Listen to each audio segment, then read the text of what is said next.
જેતપરમાં છેલ્લા 10-11 દિવસથી તમે આ મરણાત ઉપવાસના દ્રશ્યો જોવો છો। જેતપરની સાથોસાથ સાણંદમાં એક આંદોલન શરૂ થયું છે। ત્યાં વીજ પોલની સમસ્યા છે, અહીંયા પાઇપલાઇનની સમસ્યા છે। નાટી સરકાર છે, નાટી સરકાર છે।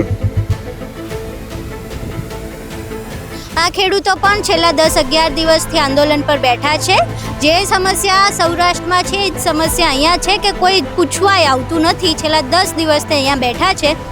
આજ તો 10મો દિવસ થયો અને આ પાઇપલાઇન ગાળવા દેવાની નથી। ગમે એટલી મિલિટરી આવે, ગમે એટલી પોલીસ આવે, અમારા પાઇપલાઇન થવા દેવાની નથી એટલે નથી। અમે અહીંયા સાણંદના ડરણ ગામે પહોંચ્યા છીએ। અમારી પાછળ તમે ખેડૂતો જોઈ શકો છો। આ ખેડૂતો સાથે વાત કરીશું કે સમસ્યા શું છે અને એમની માંગ શું છે।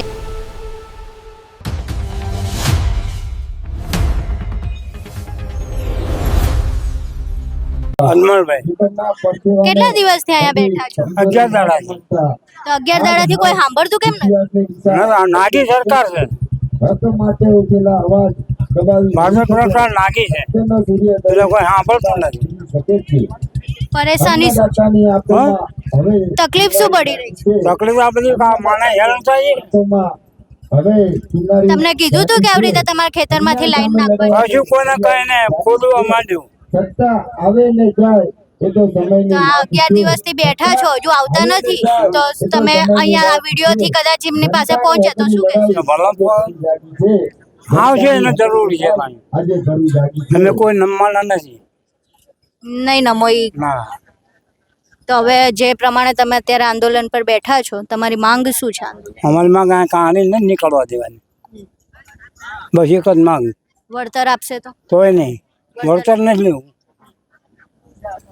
ખેતરની જમીન જ જોઈએ, જમીન જ જોઈએ, કહાની નહીં નીકળવા દેવાની। શું નામ છે? મારું નામ જસુભાઈ રમણભાઈ। શું સમસ્યા શું છે આ પાઇપ? સમસ્યા તો અમારા આ પાઇપલાઇન છે ને, આજ તો 10મો દિવસ થયો અને આ પાઇપલાઇન ગાળવા દેવાની નથી। ગમે એટલી મિલિટરી આવે, ગમે એટલી પોલીસ આવે, અમારા પાઇપલાઇન થવા દેવાની નથી એટલે નથી। પહેલી ગોળે એવું ખાય અને કદાચ આ ગેરકાયદેસર છે જે સરકારી આ પાઇપલાઇન નથી। આ પાઇપલાઇન લઈને એ બધા ઉદ્યોગપતિની છે, એમનું કેમિકલનું પાણી કાઢવા માટેની છે।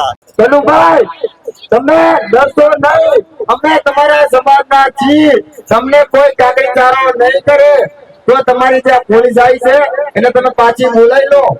નકારે તમને જો બીક લાગતી હોય તો અમે ત્યાં આવીએ, પણ તમને આટલી બધી બીક કેમ?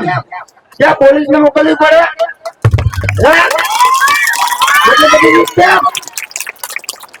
અમે અત્યાર સુધી કોઈને કાકડીચારો માર્યો નથી અને કોઈને કાકડીચારો કર્યો હોય તો અમને કહો કે ખેડૂતે કોઈ પોલીસ ઉપર કે કોઈ ઉપર કાકડીચારો કર્યો હોય તો અમારે પોલીસને અહીંયા જરૂર નથી, બરાબર?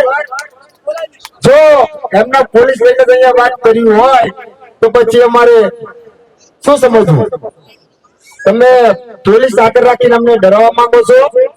હે, પોલીસ આગળ રાખીને અમને ડરાવવા માંગો છો? પણ આ ખેડૂતો પોલીસ થી ડરવા વાળા નથી।